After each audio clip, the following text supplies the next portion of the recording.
আজ কলেজে নতুন স্যার আসবে। সকাল থেকেই পুরো কলেজ জুড়ে এক অদ্ভুত উচ্ছ্বাস। মেয়েরা সবাই নতুন জামা পরে এসেছে, কেউ চুলে নতুন স্টাইল করেছে, কেউ আবার গলায় হালকা পারফিউম মেখে এসেছে। সবার একটাই উদ্দেশ্যে নতুন স্যারকে প্রভাবিত করা। তবে একজন আছে যে এইসব কিছুর প্রতি সম্পূর্ণ উদাসীন, সে হলো তুষি। তুষি কলেজের গেটে ঢোকার পর থেকেই দেখছে মেয়েদের হুড়োহুড়ি, কানে আসছে একটাই শব্দ, নতুন স্যার কখন আসবে। সবাই বলছে স্যার নাকি দেখতে ভীষণ হ্যান্ডসাম, সিনেমার নায়কদের মতো স্মার্ট। কেউ কেউ আবার বলছে তিনি নাকি আগে বিদেশে পড়াশোনা করেছেন। কিন্তু তুষির তাতে বিন্দু মাত্র আগ্রহ নেই, সে এসবের ধারের কাছেও থাকতে চায় না। প্রিন্সিপাল সহ অন্য শিক্ষকরা, এমনকি ছাত্রছাত্রীরাও হাতে ফুল নিয়ে দাঁড়িয়ে আছে নতুন স্যারকে স্বাগত জানাতে। সবাই হাসছে, কেউ কেউ আবার আয়নায় নিজের মুখ দেখছে, চুল ঠিক আছে তো, লিপস্টিক ঠিকঠাক আছে তো, এইসব নিয়ে ব্যস্ত সবাই। কিন্তু তুষি দাঁড়িয়ে আছে এক কোণে, মুখে বিরক্তি আর চোখে উদাস ভাব নিয়ে। তার পাশে দাঁড়িয়ে আছে সামিয়া, তুষির বান্ধবী সামিয়া। সামিয়া একগাল হেসে তুষিকে বলে, কিরে তুষি, তুই এত কেমন হয়ে আছিস কেন? একটু উত্তেজনা নেই তোর ভিতরে? আজ কিন্তু নতুন স্যার আসছে রে, শুনেছি দেখতে নাকি প্রিন্সের মতো। স্যারের টিচিং ভিডিও দেখেছিলাম মনিটরে।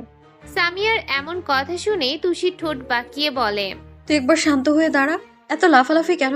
পাটা ভর্তা করে দিবি আমার? আর তোর স্যারকে তুই দেখ বেশি করে। ও মা, তুই এমন করিস কেন? আজকের দিনটা স্পেশাল, শুনেছিস না? নতুন স্যার নাকি একদম হিরোর মতো দেখতে। ইস, আমার তো দেখা না হওয়া পর্যন্ত ধৈর্য হচ্ছে না, কখন যে উনি আসবে ভালো লাগে না। তুষি বিরক্ত হয়ে বলে, তুই কি বন্ধ করবি তোর নাটক? আমি এসব লুচোমো বুঝি না। নতুন স্যার আসুক বা না আসুক কিছু যায় আসে না আমার। ঢং মারিস না রে তুই, যত সব বড় বড় কথা। তুই না এমন একটা লোকের জন্য পাগল যাকে কোনোদিন দেখিসও না। আচ্ছা, তুই না ফেসবুকে কার সাথে প্রেম করিস? তুষির চোখ লাল হয়ে ওঠে, সে রেগে বলে, সামিয়া, রাজের ব্যাপারে একটা উল্টাপাল্টা কথা বলবি না, নাহলে এইখানেই তোর চুলগুলো সব টেনে ধরে উঠিয়ে ফেলবো। পাইছে এক আবুল কোথা থেকে, যাকে কোনোদিন দেখেনি তার জন্য প্রাণ দিচ্ছে, কিছু বললেই ফুসছে। ঢং। কি বলি তুই? দোস্ত, সিনক্রেট করিস না, এখন সবাই তাকিয়ে আছে, এখনই হয়তো। ওর কথা শেষ হওয়ার আগেই হঠাৎ মেয়েদের চিৎকারে চারদিক কেঁপে ওঠে। সবাই বলে ওঠে, আসছে নতুন স্যার আসছে। এমন সময় কলেজের গেটের বাইরে এক দামি হোয়াইট গাড়ি এসে থামে। মুহূর্তেই পুরো পরিবেশ থমকে যায়। গাড়ির দরজা খুলে দেখা যায় কালো রঙের একজোড়া জুতো মাটি স্পর্শ করছে। তারপর ধীরে ধীরে বেরিয়ে আসে সে, মানে নতুন ইংরেজি বিভাগের লেকচারার নিলয় চৌধুরী। সবাই একদম নিঃশব্দ হয়ে দাঁড়িয়ে তাকিয়ে আছে সেদিকে। সেই সাথে ফিসফাস করে কেউ কেউ বলে ওঠে, ওমা, এ তো টিচার দেখতে নয়, সিনেমার হিরোর মতো দেখতে। এ কেমন চেহারা রে বাবা! কালো কোট, কালো প্যান্ট, ভিতরে হালকা রঙের সাদা শার্ট, কালো সানগ্লাসে ঢাকা চোখ, চুলগুলো হালকা খাড়া, ঠোঁটে লাল আভা, এক হাতে ফাইল, অন্য হাতটা প্যান্টের পকেটে রেখে ধীর পায়ে এগিয়ে আসছে। তার চলার ভঙ্গিতেই এমন এক আত্মবিশ্বাস যেন পুরো পৃথিবী তার দিকে তাকিয়ে আছে, আর সে সেটা জানেও। মেয়েদের মুখ হা হয়ে গেছে, অনেকে নিঃশব্দে ফোনে ছবি তুলছে, কেউ কেউ আবার ফিসফিস করে বলছে, এই জন্যই স্যারের জন্য সবাই পাগল। স্যারের কাছে এসে এক এক করে সবাই ফুল দিচ্ছে, হাসছে, কথা বলছে। নীলের প্রত্যেককে হাসি মুখে ধন্যবাদ দিচ্ছে, কিন্তু এক কোণে দাঁড়িয়ে তুষি শুধু অন্যদিকে তাকিয়ে আছে, যেন তার চারপাশে যা কিছু ঘটেছে সে সব তার জীবনের বাহিরের কোনো গল্প। কিছুক্ষণ পর নিলয় তুষির দিকে এগিয়ে আসে। তুষি সেদিকে না তাকিয়েই অন্য মনে চোখ নিচু করে ফুলটা এগিয়ে দেয়। ঠিক তখনই সামান্য পা সরে গিয়ে নিলয়ের জুতার উপর এসে পড়ে তুষির পা। নিলয় একটু কেঁপে উঠে বলে, হোয়াট দ্য হেল? তুষি চমকে সামনে তাকায়, চোখ তুলে তাকাতেই তার নিঃশ্বাস যেন আটকে যায়। কিছুক্ষণের জন্য সময় থেমে যায় তার জন্য। এত কাছ থেকে নিলয়ের মুখটা যেন অবাস্তব সুন্দর লাগে। নিলয়ের চোখ দুটো গভীর, ঠোঁটে হালকা হাসি লেগে আছে, চোয়াল শক্ত হয়ে আছে। তুষির বুকের ভিতর কেমন একটা শব্দ হয়, যেন নিজের হার্টবিট সে নিজেই শুনতে পাচ্ছে। তুষি দ্রুত পা সরিয়ে তোতলাতে তোতলাতে বলে, সরি স্যার। নিলয় কিছু না বলে শুধু তাকিয়ে থাকে তুষির দিকে। তার ঠোঁটে হালকা হাসি, চোখে এক অদ্ভুত রহস্য যেন। কয়েক সেকেন্ড পরে নিলয় মৃদু গলায় বলে, ইটস ওকে। তুষি মাথা নিচু করে দাঁড়িয়ে থাকে। কানে ভেসে আসে মেয়েদের ফিসফিসানি, কিন্তু তুষি শুনতে পাচ্ছে না কিছুই। তার চোখে মনে মাথায় এখন শুধু একটাই নাম বাজছে, নিলয়। যে নামটা এতদিন ছিল শুধু কল্পনায়, আজ সে সামনে দাঁড়িয়ে বাস্তব হয়ে গেছে তার স্বপ্ন। আর তুষি বুঝে যায় তার গল্পটা আজ থেকে নতুন করে শুরু হলো। তুষি আর দাঁড়িয়ে থাকতে পারে না। সে সামিয়ার হাত টেনে কোনো রকম সেই জায়গা থেকে চলে যায়। যেন এক অদৃশ্য টানে সে সরে আসতে চাইছিল সেই চৌম্বক আকর্ষণ ক্ষেত্র থেকে। যাওয়ার সময় সামিয়া বারবার ঘাড় ঘুরিয়ে স্যারকে দেখছে। তার চোখে অস্পষ্ট মুগ্ধতা, যা তুষির বিরক্তির কারণ। স্যার নিলয় আহমেদ 2 আঙ্গুল দিয়ে সানগ্লাসটা খুলে তুষিদের যাওয়ার দিকে তাকিয়ে থাকে। তার তীক্ষ্ণ দৃষ্টি যেন পথ অনুসরণ করে। মনে মনে তিনি বলে ওঠে, এই মেয়ে প্রথম দিনে এমন কাণ্ড করলো, একটু কি সৌজন্য বোধ নেই? তার সামনে এসে প্রিন্সিপাল হাসি মুখে বলেন, welcome to our college mister Niloy Ahmed. Niloy এগিয়ে এসে বলে, ও ইয়েস। দুজন হাত মিলিয়ে অফিস রুমের দিকে যান। যাওয়ার সময় একবার পেছন ফিরে তুষিকে দেখার চেষ্টা করে নিলয়। চিকন লম্বা ফর্সা মেয়েটার মুখ বারবার তার চোখের সামনে ভাসছে। টানা চোখ, ঘন চোখের পাপড়ি, লাল ঠোঁট আর লম্বা চুলে সেই মুখখানা শুধু ভাসছে নিলয়ের মনের চোখে। সাধারণত পেশাদারিত্বের মোড়কে ঢাকা নিলয়ের মন আজ যেন কিছুটা চঞ্চল। নিলয় অফিস রুমে চলে গেলে সব মেয়েরা তাকে নিয়ে কথা বলতে শুরু করে। কি অ্যাটিটিউড, কি স্টাইল, কি স্মার্ট, এক কথায় পারফেক্ট। মন কেড়ে নেওয়ার মতো মানুষ। তাদের এমন ফিসফিসানি মুহূর্তেই যেন কলেজ করিডোরে এক নতুন গুঞ্জনের জন্ম নেয়। তুষি সামিয়াকে নিয়ে মাঠের এক কোণে চলে যায়। সে ভাবতে থাকে লোকটাকে নিয়ে সবাই এমনিতেই মাতামাতি করছে না। লোকটার মাঝে সত্যি এমন কিছু আছে যা দৃষ্টি আকর্ষণ করে। তুষি দাঁড়িয়ে আছে। সামিয়া রাগ নিয়ে বলল, আমাকে টেনে আনলি কেন? তোর ভালো লাগছিল না? কিন্তু আমার তো সেই ভালো লাগছিল স্যারকে। তুষি কোনো উত্তর দেয় না। সামিয়া আরো রেগে বলে, কিরে, কথা বলিস না কেন? কি ভাবছিস তুই? বল কেন আনলি? সামিয়ার কণ্ঠস্বর চড়ে যায় বেশ বিরক্তিতে। তুষি বলে, চুপ করবি তুই? তোকে দেখে মনে হচ্ছিল চোখ দিয়েই গিলে ফেলেছিলি তুই স্যারকে। আর এই লোকের সামনে দাঁড়িয়ে থাকতে আমার দম বন্ধ লাগছিল। তুষির কণ্ঠে স্পষ্ট বিরক্তি। তবে সামিয়ার এসবে কিছু যায় আসে না। তাতে তোর কি? সবাই তো তাই করছিল, তুই কেন এত নাটক করছিস? সামিয়া প্রতিবাদ করে। তবে তুষি বলে, চল, ক্লাস শুরু হয়ে যাবে। তুষি কথা না বাড়িয়ে হাঁটা শুরু করে। পাশ থেকে সামিয়া বলে, ইস, আজ যদি নতুন স্যারটা শুরুতে আমাদের ক্লাস নিত। সামিয়া আক্ষেপ করে বলে কথাটা। তুষি রাগে সামিয়ার দিকে তাকায়। তার চোখে যেন আগুন লেগে থাকে। তুষি বলে, আর একটা কথা বলে তোকে মেরে তোর দাঁত ফেলে তোকে ফোকলা বানিয়ে দেব, মনে থাকে যেন। তুষির কথা শুনে সামিয়া ভয় পেয়ে চুপ করে যায় এবং তুষির সাথে যেতে থাকে। ওরা দুজন ক্লাসে এসে বসেছে। 1 মিনিটও হয়নি তার ভেতরেই তুষির বিরক্তি ভাব চলে এসেছে। কারণ ক্লাসের মাঝে থাকা যেন অসম্ভব হয়ে উঠেছে। শুধু নতুন স্যার, নতুন স্যার আর নতুন স্যার নিয়ে সব মেয়েদের মুখে এই এক মানুষের নাম ডাক। এক একজন এক এক কথা বলছে। সবাই তার স্মার্টনেস আর সৌন্দর্য নিয়ে কথা বলেছে। তারা বলা বলি করছে ওনার সাথে যদি রিলেশন করা যায়, এমন একজন মানুষকে পেলে জীবন ধন্য। এখন থেকে প্রতিদিন সেজেগুজে আসবে যদি একবার ওনার নজর পড়ে। আরো কত রকম কথা। তাদের উচ্চাসা আর উত্তেজনা যেন ক্লাসের গম্ভীর পরিবেশটাকে নষ্ট করে দিচ্ছে। তুষি শুধু এই গুঞ্জনগুলি বিরক্ত লাগছে। তার মনে হচ্ছে কলেজের প্রতিটি কোণায় যেন নিলয় আহমেদের উপস্থিতি আর আলোচনা তাকে তাড়া করছে। সে কোনোভাবেই এই আগ্রহের ঢেউয়ে গা ভাসাতে পারছে না। কানে হাত দিয়ে চোখ বন্ধ করে নেয় সে। মুহূর্তে ভাবনার জগতে ডুব দেয়। এই কোলাহল থেকে দূরে তার মন কেবল এক কল্পিত জগতে বিচরণ করে।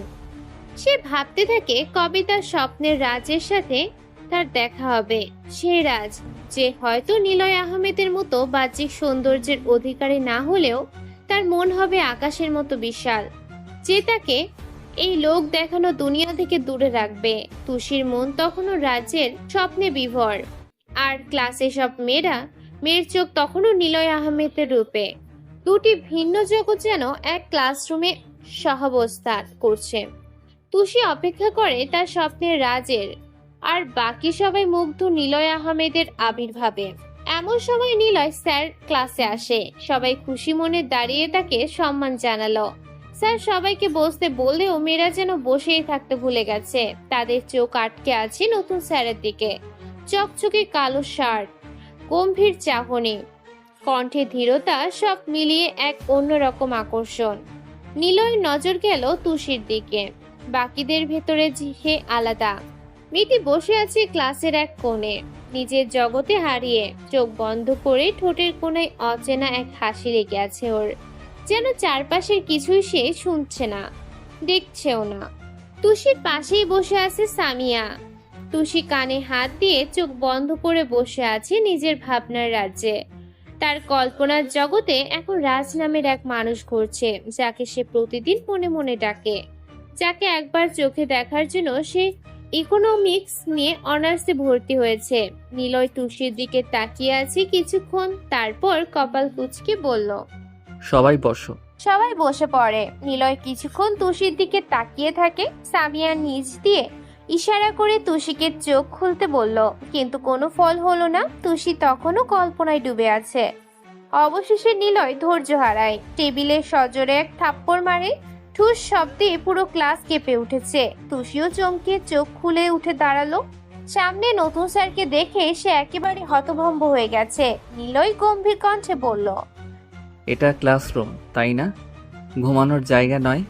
নিলয়ের এমন কথা দিয়ে তুষির মুখ শুকিয়ে গেল, ঠোঁট কাঁপছে ওর। কাঁপতে কাঁপতে বলে, তা আমি আসলে ড্যাম ইট, অ্যান্সার মি।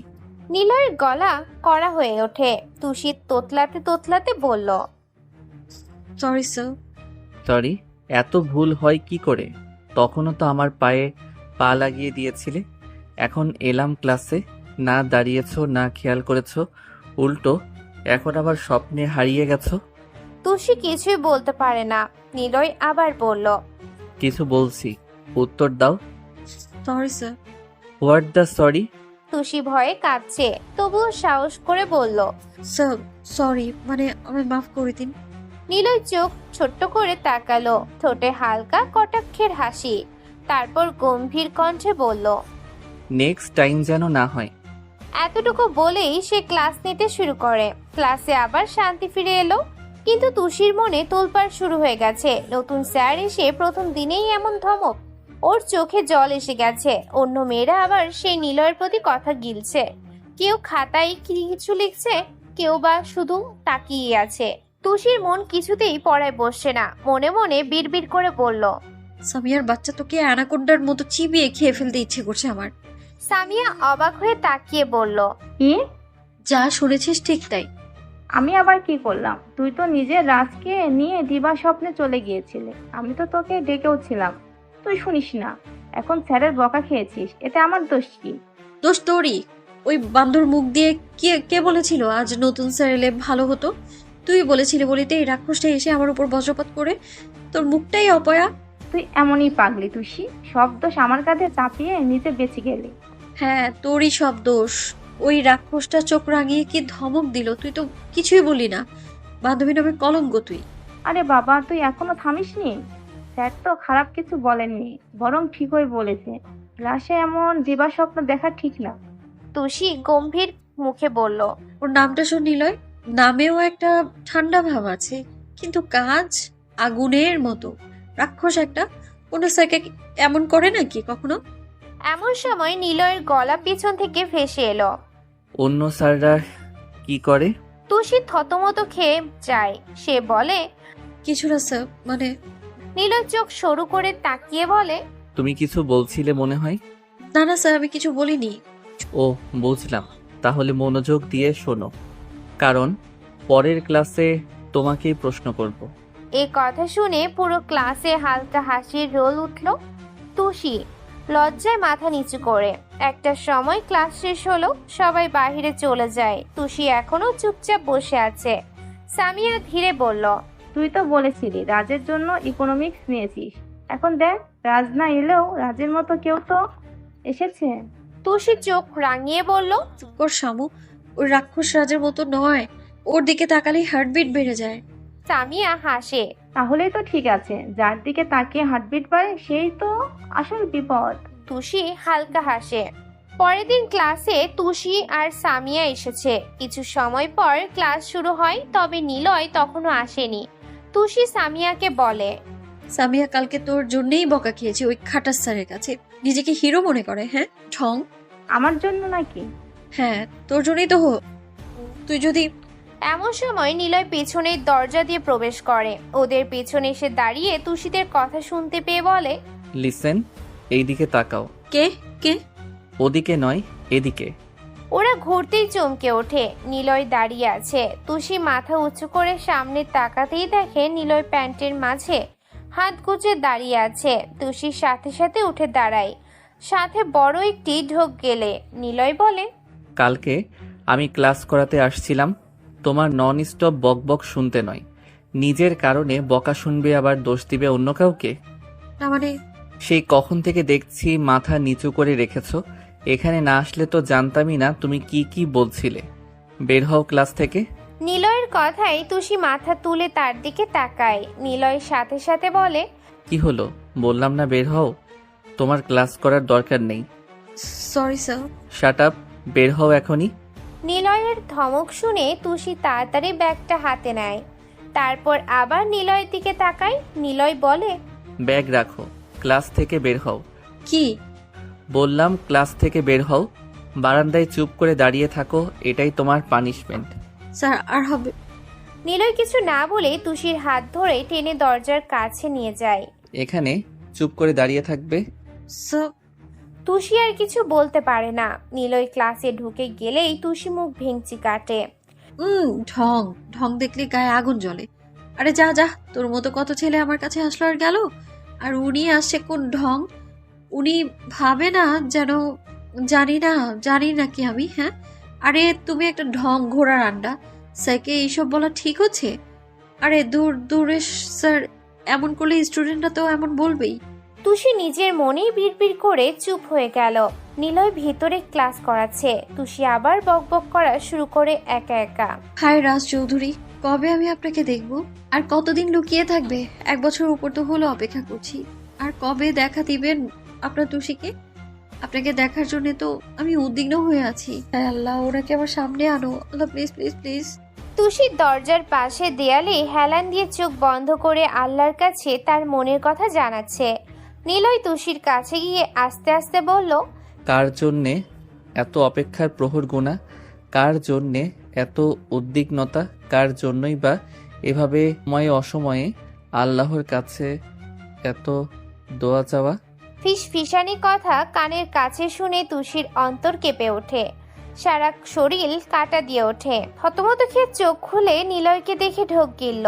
চোখ বড় বড় করে তাকিয়ে থাকে তুষি নিলয়ের দিকে। চলো। কোথায়? আমাকে ফার্দার প্রশ্ন করবে না। I don't like it. Niloy টানতে টানতে তুষিকে মাঠ দিয়ে নিয়ে গেল।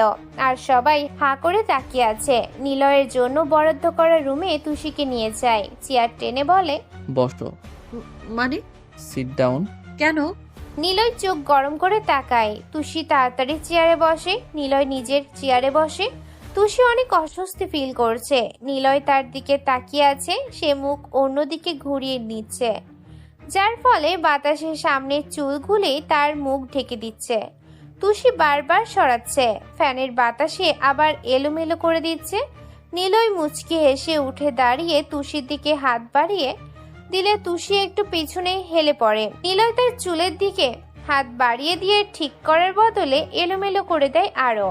তুষি চুল ঠিক করে মুখ ভেঙচি কাটে। নিলয় জোরে হেসে ওঠে। তুষি ভাবতে থাকে, আজব, উনি আমাকে এখানে সঙ্গের মতো বসিয়ে কেন রেখেছে? কি অদ্ভুত আচরণ! কোন স্যার স্টুডেন্টের চুল এমন করে? এ তো আমার থেকেও অদ্ভুত। যাই হোক, ভালোই হলো সবাই আমাকে অদ্ভুত অদ্ভুত বলে। এখন না হয় তাকে দেখিয়ে বলবো উনি আমার থেকেও অদ্ভুত। তুষি আরো বেশ কিছু সময় বসেছিল। পুরোটা সময় নিলয় তুষির দিকেই অপলকহীন তাকিয়েছিল। বেশ কিছু সময় দুজন এভাবেই বসেছিল। নিলয়ের চোখে ছিল তুষির মুগ্ধতা, আর তুষির শুধু ছিল বিরক্তি। তারপর নিলয় তুষিকে জোর করে কিছু বিষয় বুঝিয়ে দিল। তারপর তুষিকে ছুটি দিয়ে দেয়। যাওয়ার আগে তুষিকে বলে দিল, এমন ভুল যেন আর না হয়, এবং কারো জন্যে এত অপেক্ষার পাহাড় পাড়ি না দিয়ে নিজেকে নিয়ে ভাবো। নিলয়ের কথাই তুষি কোনো পাত্তা দিল না। তা সে বেশ বুঝেছে। তুষি একটু নাক ফুলিয়ে চলে গেল। যেতে যেতে বলতে থাকে, ওটা যেমনই হোক মন্দ না। ধর তুষি, তুই এত ভাবছিস কেন? রাতের বাসে গিয়ে ঘুম দে। রাজকে নিয়ে কল্পনা করলেও তোর মন মাথা দুটোই ঠিক থাকবে। তুষি তাড়াতাড়ি করে বাসায় চলে যায়। আজ একটু শান্তিতেই আসতে পেরেছে। বখাটে ছেলেটাকে আজ আর দেখা যায়নি। তুষি বাসায় এসেই শাওয়ার নিতে চলে যায়। তার মা সিনথিয়া এসে খাওয়ার জন্য অনেক ডেকে গেছে, কিন্তু সে মানা করে দিয়েছে। যখন তার সময় হবে তখন সে খেয়ে নিবে। শাওয়ার নিয়ে ভিজে চুলগুলি ছেড়ে সে ব্যালকনিতে চলে আসে। মুক্ত বাতাসে কিছুক্ষণ দাঁড়িয়ে থাকে তুষি। এমন সময় নিচ থেকে তার দিকে দুটি চোখ নজর দিচ্ছে। একজোড়া চোখ লুকিয়ে থেকে তুষির দিকে অপলক তাকিয়ে আছে। তুষি জানে না। সে কিছু সময় পর নিজের রুমে চলে যায়। গিয়ে এক ঘুম দেয়। রাজকে সে কল্পনায় আঁকে। ড্রিম বয় তার স্বপ্নেই থেকে গেল। কবে যে সে তার সামনে আসবে তা তুষির জানা নেই, কিন্তু তবুও কল্পনা জল্পনা করতে সে পিছু হাঁটে না। রাজ চৌধুরী বিখ্যাত বিজনেসম্যান। শুধু যে দেশ জুড়ে তার নাম তা নয়, বিদেশেও তার নাম ডাক প্রচুর। ইভেন বিশ্বের সেরা বিজনেসম্যানের তালিকায় সে দ্বিতীয় স্থান কেড়ে নিয়েছে। রাজের বয়স তেমন নয়, 28 বছর বয়সী এই ছেলে বিশ্বের মাঝে নাম ডাক তৈরি করে নিয়েছে। উদ্দাম সাহস, চেষ্টা আর স্বপ্ন তাকে সেখানে নিয়ে পৌঁছেছে। এত নাম ডাক হলেও তাকে চেনার মতো মানুষের বড্ড অভাব। সে নিজের প্রাইভেসি নিয়ে চলে, মিডিয়ার সামনেও আসে না। কখনো কোনো ক্যামেরায় তাকে আজ পর্যন্ত দেখা যায়নি। সে কখন কোথায় কোন দেশে থাকে তা তার গার্ডরা ছাড়া আর কেউ জানে না। কানাঘুষা শোনা গেছে তাকে দেখতে কোনো প্রিন্সেসের চেয়ে কম নয়। এত বড় একজন ব্যক্তিত্ব, পুরুষ সম্পূর্ণ মানুষ হয়েও সে সবার অগোচরে। তার নাম সবার মুখে, তবে চোখে দেখা নয়। তুষিও তাকে দেখেনি, যা শুধু নাম ডাকি শুনেছে। তুষি কতবার দেখতে চেয়েছে, কিন্তু কাজ হয়নি। মানুষের নিষিদ্ধ তার আর অদৃশ্য বিষয়ে প্রবল ঝোঁক বিদ্যমান। তুষিরও হয়েছে তাই। না দেখেই সে রাজ মশগুল। রাজ অন্তপ্রাণ তার। চোখে দেখেনি, তবু মারাত্মক এক ইচ্ছে মনে পোষণ করে রেখেছে। দেশের নাম করা এমন এক মানুষের সাথে সবারই তো দেখা করতে ইচ্ছে হয়। তুষিরও খুব করে হয়। সবাই নায়ক, খেলোয়াড় বা বিশিষ্ট কোনো ব্যক্তিকে পছন্দ করে, মনে মনে কত আশা করে। তুষিও করে। রাজকে নিয়ে, সেরা বিজনেসম্যানকে নিয়ে আরো অনেক স্বপ্ন, কল্পনা জল্পনা আছে। তুষি তো অনেক ছেলেকে রিজেক্ট করেছে। তারা দেখতেও তেমন ছিল, প্রভাবশালীও ছিল। দেখতে তো সে রূপে কোনো অংশে কম নয়। যে কোনো ছেলে নজর কাড়া সৌন্দর্য তার। তবুও তুষি তাদের সবাইকে মানা করে দিয়েছে। তুষি তো মনে মনে ঠিকই করে নিয়েছে, সে রাজকে ছাড়া বিয়েই করবে না। দরকার হলে চিরকুমারী থাকবে। বিয়ের নামটাও শুনতে চাইবে না। বাবা বা মা কেউ বিয়ের কথা তুললে সে চিল্লায়, বাসা মাথায় তুলে নেয়। যা মুখে আসে অদ্ভুত সব কথা বলে। নিজেকে রুমে আটকে রাখে। পরিস্থিতি ঠিক হলে আবার বদ্ধ ঘর থেকে নিজেকে ছাড়িয়ে নেয়। পরের দিন তুষি বের হয়। রাস্তায় সামিয়াকে কল দেয়। তুষি দেরি হয়ে যাওয়াতে সামিয়া কলেজের সামনেই তার জন্য অপেক্ষা করছে। তুষি রিক্সা ভাড়াটা দিয়ে নামতে বলল, তাল গাছের মতো এখানে দাঁড়িয়ে অপেক্ষা করছিস কেন? গেটটা পার করলেই পারতি। ভাব দেখাচ্ছিস যে তুই আমার জন্য দাঁড়িয়ে আছিস? আমি কি করব? তুই তো দেরি করে ঘুম থেকে উঠিস তাই। থাক, আর ট্যাংরা মাছের মতো ভাব দেখাতে হবে না। আমার ঘুম নিয়ে এত মরিস কেন বুঝি না আমি। দেখিস তুই ঘুম গাধা এক জামাই পাবি। কি? মাথা তাড়াতাড়ি চল। সামিয়ার কথা না বাড়িয়ে দুজনে কলেজের ভেতরে ঢুকে গেল। একটু পর নিলয় ক্লাসে আসতেই তুষি না পেরে সবার সাথে উঠে দাঁড়ায়। নিলয় সবাইকে কিছু ইম্পর্টেন্ট বিষয় বুঝিয়ে দেয়। বিদেশ থেকে কোর্স শেষ করে এসেছে কি এমনি। ক্লাস শেষের এক পর্যায়ে নিলয় তুষির সামনে যে বলে, অফিস রুমে এসো, দরকার আছে। এটা বলেই চলে যায়। আর সবাই হাঁ করে তাকিয়ে থাকে তুষির দিকে। তুষি এতটা ভেবে নিলয় এর কথাই তার কাছে যায়। আসবো স্যার? হুম। আপনি প্লিজ আমাকে আর ক্লাসের সবার সামনে এমন করে অফিসে আসতে বলবেন না। কেন? এমনি। কেন, কেউ কিছু বলেছে? কেউ না বলেও ভাবে অনেক কিছু। নিলয় নিজের ফোন রেখে উঠে দাঁড়ায়, তার কাছে গিয়ে বলে, কিভাবে? আসলে কি হলো বলো? জানি না স্যার। তাহলে আমি যখন বলবো তখন আসবে তুমি? পারবো না। কথাটা বলে তুষি চলে যেতে পা বাড়ায়। তখনই নিলয় তার হাত ধরে থামায়, হ্যাচকে টানে নিজের কাছে টানে, তারপর বলে, আমি কোনো রকম না শুনতে অভ্যস্ত নই, আমার ডিকশনারিতে না নেই। সো তো কি? প্রশ্ন করছো আমায়? আপনাকে আমি প্রশ্ন করতে যাবো কেন? ছাড়ুন। তুষি একটু ঝাড়ি দিয়ে নিলয়ের হাতের আবদ্ধ থেকে নিজের হাত ছাড়িয়ে নেয়। নিলয় এবার রেগে তুষির বাহু টেনে দেয়ালের সাথে চেপে ধরে, দাঁত কটমট করে বলে, না, আমি প্রশ্ন শুনতে চাই, আর না আমার কথা না শোনা মানতে চাই। আমার রাগ ওঠেও না, তাহলে তোমারই ক্ষতি হবে। নিলয়ের চোখ আর এমন ব্যবহারে তুষি খুব ভয় পায়, গলা শুকিয়ে আসছে তার, ভয়ে বুক কাঁপছে, মুখ দিয়ে কথাও বের হচ্ছে না। নিলয় তাকে ছেড়ে দিয়ে নিজের জায়গায় চলে যায়, তারপর বলে, বসো। তুষি তখনও ওখানেই চুপ করে দাঁড়িয়ে আছে। নিলয় বলে, dammit, what did I tell you? মানে নিলয়ের ধমকে তুষি তাড়াতাড়ি করে চেয়ারে বসে। নিলয় টেবিলের উপর থেকে পানির গ্লাসটা তার দিকে এগিয়ে দেয়। তুষি ঢক ঢক করে সবটা পানি খেয়ে ফেলে। তারপর নিলয় বলে, গলার ভেতর শুকিয়ে গিয়েছিল? মানে কি ব্যাপার, ঠিক মতো কথা বলো না কেন? আমার রাগ ওঠেও না, আগুনের চেয়েও আমি কম নই। রাগ চলে আসলে ভেতরে আগুন চলে, ফলে অপর মানুষটাকে আমি সেই আগুনে নিক্ষেপ করি। নিলয়ের ধারালো অস্ত্রের মতো কথায় তুষি কেঁপে কেঁপে উঠছে, ভিতরে আত্মা শুকিয়ে আসছে তার। নিলয় বেশ কিছু সময় তুষির দিকে তাকিয়েছিল, আর তুষি মাথা নিচু করে বসে আছে। নিলয় বলে, শুনেছি ইকোনমিক্সে তোমার বেশ ঝোঁক আছে, তুমি নাকি খুব পাকা, সবসময় ইকোনমিক্সে টপ রেজাল্ট করো। জি। বই বের করো। হ্যাঁ। ইকোনমিক্সের উপর বই বের করতে বললাম। নিলয় আরো কিছুক্ষণ তুষিকে একা পড়ায়, তারপর যেতে বলে। তুষি গুটি গুটি পায়ে রুম থেকে বের হতে থাকে। নিলয় আবার তাকে পেছন থেকে ডাকে। তুষি সেখানে দাঁড়ায়, ঘাড় ঘুরিয়ে নিলয়ের দিকে তাকায়। তোমার ফোন নাম্বারটা দাও তো। তুষি আর দেরি না করে নিলয়ের এমন কথা শুনে এক দৌড়ে রুম থেকে বের হয়ে যায়, এক দৌড়ে মাঠে চলে আসে। নিলয় সেখানেই বসে বলতে থাকে, damn it, what happen? Oh shit. Tushi হাঁপাতে হাঁপাতে সামিয়ার কাছে যায়। সামিয়া তাকে দেখে বেশ অবাক হয়ে বলে, কিরে, স্যার তোকে কেন ডেকে নিয়ে গিয়েছিল আর এমন হাঁপাচ্ছিস কেন? বই, তাড়াতাড়ি চল, না হলে রাক্ষসটা আমায় খেয়ে ফেলবে। তাড়াতাড়ি চল। মানে কে তোকে খেয়ে ফেলবে? আগে চল তো। তুষি সামিয়ার হাত টেনে নিয়ে যেতে থাকে। গেটের কাছে আসতেই রিককে দেখতে পায়, এই একমাত্র ছেলে যাকে তুষি এত এত কথা শোনায়, তবুও সে তুষির পিছু ছাড়ে না। তুষির খুব বিরক্ত হয়ে ওকে দেখলে, এত বেহায়া মানুষের আগে সে একটাও দেখেনি। রিক খুব বাজে আর বখাটেও বটে, না হলে কেউ অপমান করলেও বারবার পিছু ঘুরে। High Tushi, my darling, sorry কাল আসতে পারিনি, একটু বিজি ছিলাম। তুষি সেই কথাই পাত্তা না দিয়ে সামিয়াকে বলল। সমু, তাড়াতাড়ি চল। তাদের পথ আটকায়। রিক আবার বলে, আরে আরে যাচ্ছ কোথায়? চলো না একটু কফি খাই।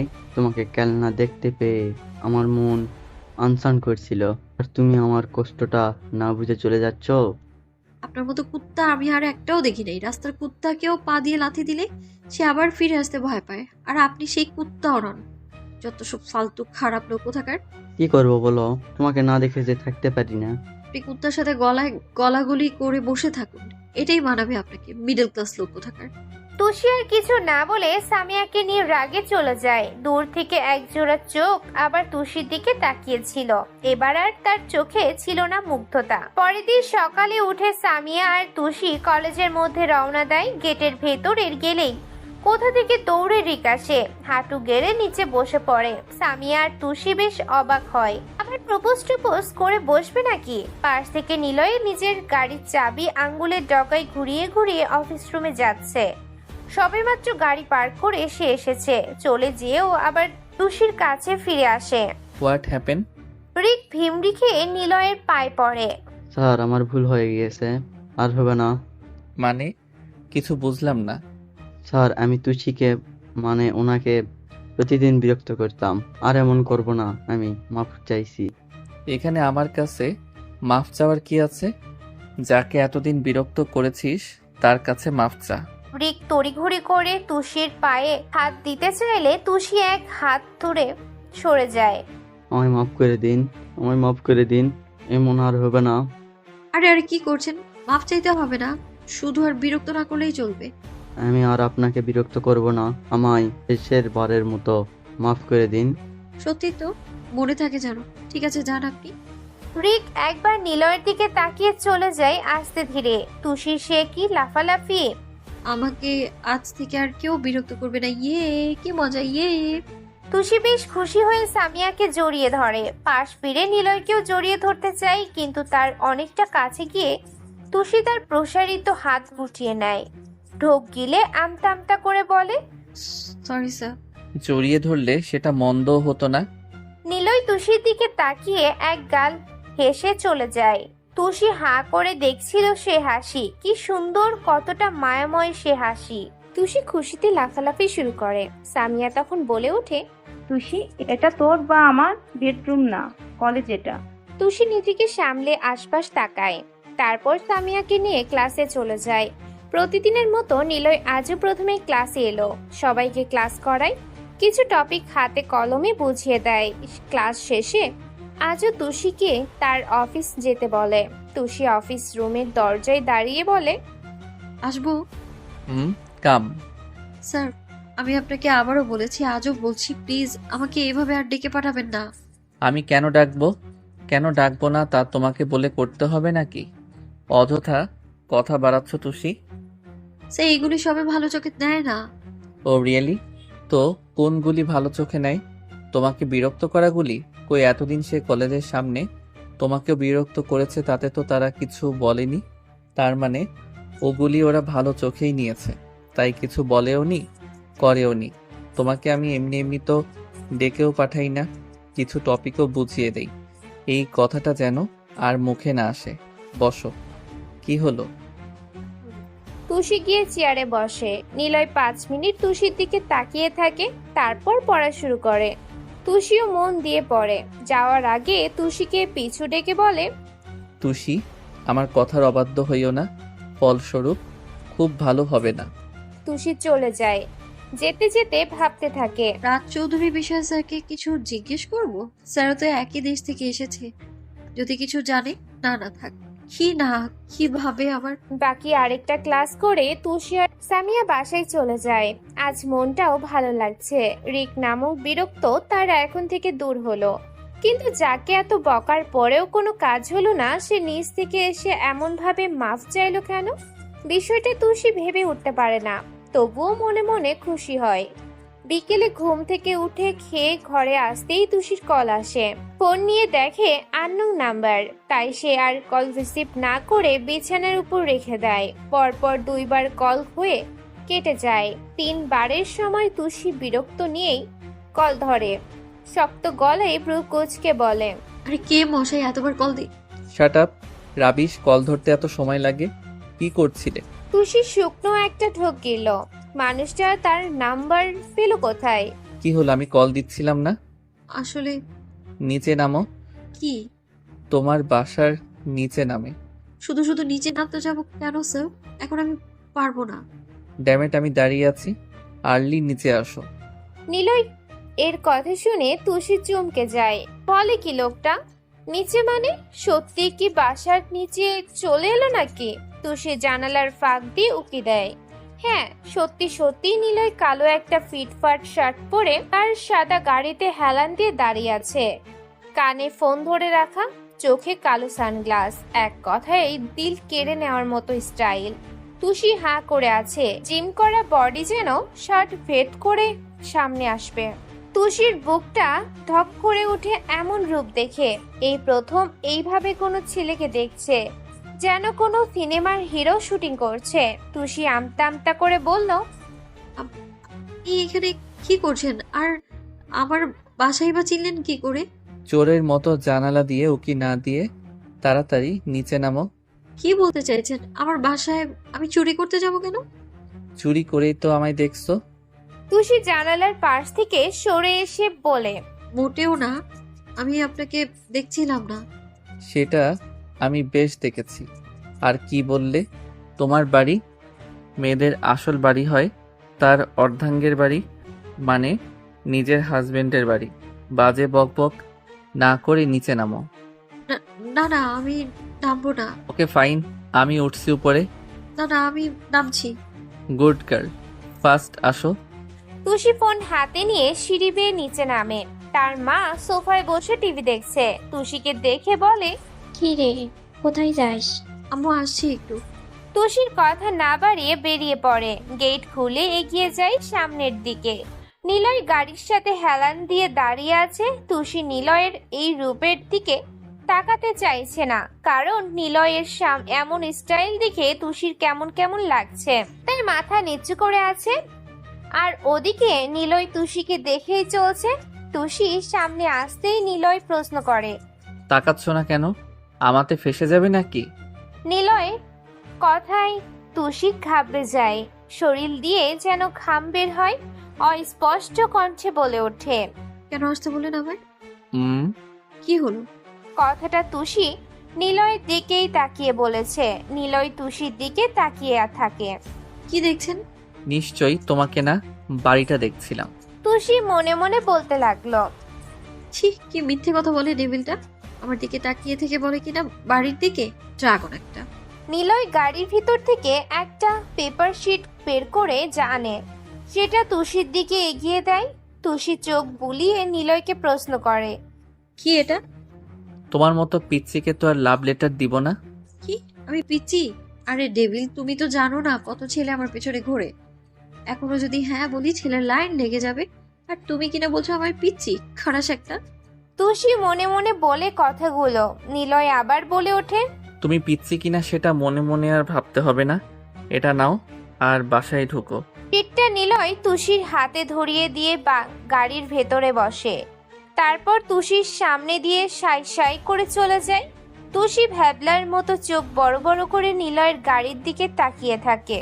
গাড়িটা আড়াল হয়ে গেলে তুষি ঘন ঘন চোখের পাতা ফেলে পড়ে একটা ঢোক গিলে বাসার ভেতরে যায়। তখনই ওর মায়ের প্রশ্ন, কি রে, কোথায় গিয়েছিলিস?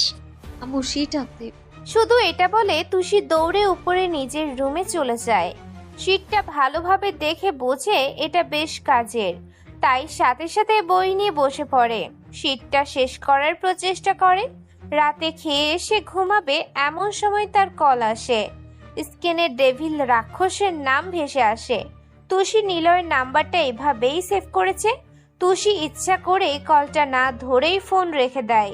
দুইবার কল দিলেই তুষি ধরে। ওপাশ থেকে বলে ওঠে, হাউ ডেয়ার ইউ! আমার কল পিক করছিলে না কেন? ড্যামেট, বাসায় কি করো তুমি? তোমাকে না। ডেভিল রাক্ষসের মতো খেয়ে ফেলতে ইচ্ছে করে না? হোয়াট? না, আসলে আমি নিচে ছিলাম। খেয়েছো রাতে? হুম। আমি খেয়েছি কিনা জিজ্ঞেস করবে না? তুষি বিড়বিড় করে বলল। আমার কিসের ঠেকা লাগছে? নিলয় সাথে সাথে বলে, কি বললে তুমি? কিছু না স্যার। না, আমি শুনলাম তুমি কিছু একটা বলেছো। না স্যার, আসলে বলছিলাম শীতটা দেওয়ার কারণে আপনাকে একটা ধন্যবাদ দিব। রাখো তোমার ধন্যবাদ। আসলে আমি শুকনো ধন্যবাদ নেই না। তাহলে? আমি সময় মতো যা নেওয়ার নিয়ে নিব। কি বলেন স্যার? পড়াশোনা কেমন চলছে বলো? তুষি নিলয়ের সাথে বেশ কিছুক্ষণ পড়া নিয়ে কথা বলল। তুষিও সেগুলো মনোযোগ দিয়ে শুনল। নিলয়কে তার ভালো না লাগলেও পড়া নিয়ে কথা শুনতে সে নারাজ হয় না। নিলয় ঘড়িতে সময় দেখে বলে, রাত 11টার উপরে বাজে, যাও শুয়ে পড়ো। ওকে ভাই। বাই। নিলয় ফোন রেখে ঠোঁটের কোণায় একটা হাসি ফুটিয়ে আনে। তুষি ফোন রেখে তার স্বপ্নের রাজকে নিয়ে ঘুমের দেশে পাড়ি দেয়। কিছুদিন চলে যায়। ভার্সিটিতে নেতার ছেলে মাফি ক্লাসে আসতে শুরু করেছে। কয়েক মাস ধরে সে ছিল না, জেল থেকে বের হয়েছে সম্প্রতি। তুষি কলেজের গেট দিয়ে ঢুকতে গেলে দেখে মাফি তার সাঙ্গপাঙ্গ নিয়ে বাইকের উপর বসে আছে। মাফি খুবই বকে যাওয়া একটা ছেলে। সাথে থাকা ছেলেগুলিও ছিল তার মতোই। সব রকম খারাপ কাজে তাদের পাওয়া যায়। মেয়েদের টিচ করা, ছেলেদের সাথে ঝগড়া, মারামারি, এমনকি প্রফেসরদেরও অসম্মান করা, খারাপ আচরণ করা সবই তাদের নিত্যদিনের কাজ। তুষি আর সামিয়া হেঁটে যাচ্ছে ওদের মতো করে। এমন সময় মাফি বলে ওঠে, ওই সুন্দরী, কোথায় যাও চুপি চুপি? একটু কাছে আসো না। মাফি আর তার সাথে থাকা ছেলেরা হু হু করে হেসে ওঠে। তুষি ঘৃণা নিয়ে মাফির দিকে তাকিয়ে আবার চলে যেতে চায়। ওই সুন্দরী, তোকে না আমি ডাকলাম, এদিকে আয়। মাফির কথা শুনে তুষি আর সামিয়া বেশ ভয় পেয়ে যায়। কি করা উচিত বুঝে উঠতে পারছে না তারা। ঠিক তখন পেছন থেকে কেউ একজন এসে তুষির হাত ধরে মাফির পাশ দিয়ে তাকে টেনে নিয়ে যায়। তুষি হাঁ করে তাকিয়ে থাকে। আশেপাশে যারা ছিল তারাও অবাক হয়ে যায়, কারণ তুষির যে হাত ধরেছে সে হলো নিলয়। মাফির চোখ গরম করে নিলয়ের কাঁধ ধরে আটকে বলে, কে রে তুই? Are you talking to me? তো এখানে কি আছে মাফির খাবার নিয়ে যাওয়ার? হাতটা সরিয়ে নে। এই দেখছিস তোরা, ও আমার সামনে কথা বলার সাহস পাচ্ছে, আবার তুই করে বলছে দেখছিস? কে রে তুই, মাফির সামনে দাঁড়িয়ে কথা বলছিস? নিলয় মাফির কাছে গিয়ে ফিসফিস করে বলে, পরিচয় পেলে আমার কাঁধ ধরা তো দূরে থাক, চোখের দিকেও না তাকিয়ে পা ধরে বাপ করতি। নিলয়ের কথা শুনে মাফি ব্রোকোচকে তাকায়। নিলয় মাফির হাত নিজের কাঁধ থেকে সরিয়ে তার কাঁধে চাপড়াতে চাপড়াতে জোরে বলে, আমি এই কলেজের প্রফেসর। এটা শুনেই মাফি খিলখিল করে হেসে দেয়। তাকে নিয়ে বিদ্রুপ করে বলে, শুনেছিস তোরা, ওর পরিচয় পেলে নাকি আমি বাপ করব ওর পা ধরে। শুনলি তোরা ও কি পরিচয় দিল? ও নাকি এই কলেজের প্রফেসর। এটা শুনে নাকি আমি... মাফি হেসে চলেছে, সাথে তার ছেলেগুলো। নিলয় ফোন নিয়ে কিছু একটা করে, তারপর ফোনটা রেখে দেয়। মাফি হাসি থামিয়ে বলে ওঠে, এই পরিচয়? আরে আমি যদি আমার পরিচয়... কথাটা শেষ করার আগেই মাফির কল বেজে ওঠে। মাফি, কোথায় তুই? কলেজে আসছি। কলেজ থেকে বের হ এখনই, দরকার আছে, দেরি যেন না হয়। আচ্ছা। ফোনের কিছু কথা বলে সে তাড়াতাড়ি বাইক স্টার্ট দিতে ব্যস্ত হয়ে পড়ে। যাওয়ার সময় বলে, তোকে দেখে নেব। নিলয় রহস্যময় একটা হাসি দিয়ে তুষিকে নিয়ে ক্লাসে চলে যায়। নিলয়ের টেবিলে সে আর তুষি দুজন মুখোমুখি বসে আছে। মাফি খুব বাজে ছেলে, এই কদিনও ভার্সিটিতে ছিল না, আজই হয়তো ফিরেছে। ওর জন্য কলেজের কেউ শান্তি পায় না, স্যার ম্যামরাও না। ওর চ্যাপ্টার ক্লোজ, এখন নিজের কথা ভাবো। নিলয়ের কথায় তুষি ঠোঁট ফুলিয়ে দেয়। আপনি যে ওর সাথে লেগেছেন, যদি আপনার কি... shut up stupid, what I can say. চুপ করতে বললাম না? নিলয়ের ধমকে তুষি ভয় পায়, চুপ করে বসে থাকে। নিলয় রাগে ফুঁসে উঠেছে। রাগ উঠলে সে কিছুতেই নিজেকে সামলাতে পারে না। কি থেকে কি করে কে জানে। নিলয় পানির গ্লাসটা নিয়ে ঢকঢক করে পানি গিলতে থাকে। তুষি কি মনে করে বলে ওঠে, স্যার, আপনি কি রাজ চৌধুরীকে চেনেন? কথাটা শুনে নিলয় হঠাৎ বিষম খেয়ে পড়ে। মুখে থাকা পানির ছিটে ফোঁটা তুষির মুখের উপর গিয়ে পড়ে। নিলয় কাশতে থাকে, কাশতে কাশতে বলে, সো সরি, আমি দেখিনি, ডোন্ট মাইন্ড। তুষি ফ্যাল করে তাকিয়ে আছে, চোখ মুখ খিচে বসে আছে নাক ফুলিয়ে। নিলয় কিছু টিস্যু তুষির দিকে এগিয়ে দেয়। তুষি তা নিয়ে মুখ মুছে নেয়। তুমি এখন যাও, আজ আর কিছু পড়াবো না, আমি পরে কথা বলবো। কিন্তু স্যার, রাজ... যেতে বললাম তো তোমায়, জাস্ট গো। তুষি তাড়াতাড়ি করে সেখান থেকে মন খারাপ করে বাসায় চলে যায়। কি এমন হতো? রাজের খবর দিলে তাকে। রাজু তো নিলয় স্যারের ভার্সিটিতে থেকে পড়াশোনা করেছে। রাজের যতটুকু ইনফরমেশন পেয়েছে সেটা নিলয়ের সাথে মিলে। কয়েক মাস ধরে রাজের সাথে ওর কথা হচ্ছে না। বাসায় গিয়ে শাওয়ার নিয়ে খেয়ে এক ঘুম দেয় তুষি। নিলয়ের কলেজে থাকে না, তার অনেক কাজ আছে, এখনই যেতে হবে তাকে। ফোনে কারোর সাথে কথা বলে সে, গাড়ি নিয়ে বেরিয়ে পড়ে। খুব কালো এক অন্ধকার জায়গায় নিলয় নিজের গাড়ি থামায়। সাথে সাথে বিশাল দেহি দুইজন লোক বস বস করে দৌড়ে তার কাছে আসে। গাড়ির দরজা খুলে দেয় তারা। নিলয়কে নিয়ে খুঁটখুটে কালো অন্ধকারে একটা রুমের ভিতরে নিয়ে যায়। ছোট্ট একটা লাইটের নিচে একটা চেয়ার রাখা, সেখান থেকে দেখা যাচ্ছে মাফি আর তার সঙ্গীরা একসাথে বাঁধা অবস্থায় নিচে পড়ে আছে। নিলয় চেয়ার টেনেই বসে। নিলয়কে দেখে মাফি চমকে যায়। নিলয় মুচকি এসে বলে। তারপর বল, তখন কি যেন বলছিলি? নিলয়ের কথায় মাফি কাকুতি মিনতি করতে থাকে। নিলয় মাফির গলা টিপে ধরে। কি বলছিলি তুষিকে? মেয়েদের খাবার মনে হয় কুত্তার বাচ্চা? সব মেয়েদের টিস করিস না কলেজে। আমাকে কি বলছিলি? মাফ করে দিন স্যার, আমায় মাফ করে দিন। আমি আর এমন করব না। আপনাকে চিনতে পারিনি। নিলয় কিছু না বলে এলোপাথারি সবাইকে মারতে থাকে। প্রায় আধ ঘন্টা পর সে আবার চেয়ার টেনে তাদের সামনে পায়ের উপর পা তুলে বসে, হাত দিয়ে চুল ঠিক করে। সবাই তার পায়ে হুমড়ি খেয়ে পড়ে যেন আর না মারে। তোদের আর কলেজের সামনে পাওয়া যাবে না বস, না। কখনো আর কোনো মেয়েকে অসম্মান করবি? না বস। অসহায় মানুষকে আর মারবি? বলেই রুল দিয়ে একটা বাড়ি দেয় মাফিকে। মাফি আর্তনাদ করে বলে, কখনো করব না বস। ভালো হয়ে থাকবি?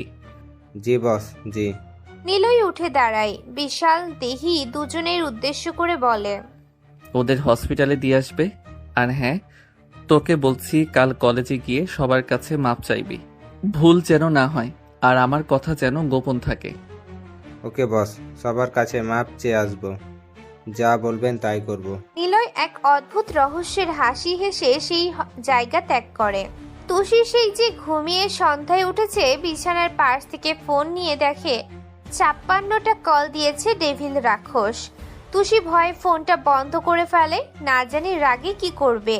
ধমক দিতে তো আর কম জানে না লোকটা। মনে হয় কান ফেটে মগজে ঢুকে যাবে সেই ধমক। সকাল সকাল ঘুম থেকে উঠে তুষি কলেজের উদ্দেশ্যে রওনা দেয়। কলেজে গিয়ে দেখে আজ তাড়াতাড়ি এসে পড়েছে সামিয়া, আর সে মাঠে দাঁড়িয়ে আছে। নিলয় আসলে একটু পর পিছু পিছু মাফি আর তার সাথে থাকা ছেলেগুলিও আসতে থাকে। অবাক করা বিষয়, কাল যারা ভালো ছিল আজ তাদের কারোর হাতে, কারো কপালে, কারো নাকে, কারো পায়ে ব্যান্ডেজ করা। মাফির হাত ভেঙে আছে, কপালে গায়ে ব্যান্ডেজ করা, হাত গলায় ঝুলিয়ে সে কলেজে আসছে। সবাই ভাবছে তাদের এমন অবস্থা করলো কে। মাফি এসে আগে দৌড়ে তুষির কাছে যায়, তার কাছে মাফ চায়। আস্তে আস্তে কলেজের ছোট বড় সবার কাছে মাপ চাই। অদ্ভুত এক বিষয়, মাফি আর চোখে চোখে নিলয়ের দিকে তাকাচ্ছিল। বিষয়টা তুষি বেশ খেয়াল করেছে, শুধু কারণটা বুঝতে পারছে না। নিলয় দূরে প্যান্টের পকেটে হাত গুজে দাঁড়িয়ে আছে, মুখে তার রহস্যের হাসি। সর্বশেষ মাফি নিলয়ের কাছে যায়, তার পায়ে হুমড়ি খেয়ে মাফ চায় কালকের জন্য। নিলয় তাকে নিচ থেকে তুলে ভাঙা হাতে আস্তে একটা চড় দেয়। মাফি উফ করে উঠে। নিলয় চোখ দিয়ে ইশারা করলে মাফি আর বাকি ছেলেগুলো চলে যায়। বিষয়টাই কলেজের সবাই অবাক হয়। সবচেয়ে বেশি অবাক হয় তুষি, কারণ তার কাছে সন্দেহ লাগছে। তুষি ঠায় দাঁড়িয়ে আছে। নিলয় এসে তুষিকে হ্যাচকা টান দিলে তার ধ্যান ভাঙে। কোথায় নিয়ে যাচ্ছেন আমায়? নিলয় তাকে নিয়ে নিজের রুমে চলে যায়, দরজাটা ঠাস করে বন্ধ করে দেয়। তুষিকে দেওয়ালের সাথে চেপে ধরে। মুহূর্তেই তার চোখে রাগের রূপ দেখা যায়। একটু আগেও যার ঠোঁটে রহস্যের হাসি ছিল, এখন তার চোখে রাগ। তবুও চোখ মুখে তুষি রহস্যের ঘটা দেখতে পাচ্ছে। How dare you, nonsense. রাত থেকে ফোন অফ ছিল কেন? নিলয়ের কিরিমিরি কথায় তুষি ঘন ঘন চোখের পাতা নাড়ে। কি হলো? কি বলছি আমি? কি মানে কি বলছি আমি, তুমি তা শুনতে পাচ্ছ না? না, আসলে ফোন অফ ছিল কেন? চার্জ ছিল না। কারেন্ট তো ছিল, চার্জে লাগাওনি কেন? মনে ছিল না। কেন? তোমার এইটুকু মন কোথায় থাকে? রাজ চৌধুরী না, মানে আসলে কিছু না। নিলয় ফ্যাল করে তুষির দিকে তাকিয়ে আছে। ইস, হাতির মতো শরীর নিয়ে ঝুঁকে আছে আমার উপর। সরুন। What are you saying, damn it? কিছু না, সরুন। নিলয় তুষির বাহু চেপে ধরে, মুখ খুব কাছে নিয়ে এসে বলে, সারা দিন এত রাজ চৌধুরী করো কেন? কি আছে ওর মাঝে যা অন্য কারো কাছে পাও না? পার্সোনালিটি। ওনাকে আমি আমার সবটা দিয়ে দিয়েছি, সব ভালো লাগা সব। এখন ছাড়ুন আমায়। নিলয় তুষির মুখে আরো কাছে চলে যায়, তারপর বলে, কেন তা আমাকে দেওয়া যায় না তুষি? প্লিজ বলো না। কি যাতা বলছেন?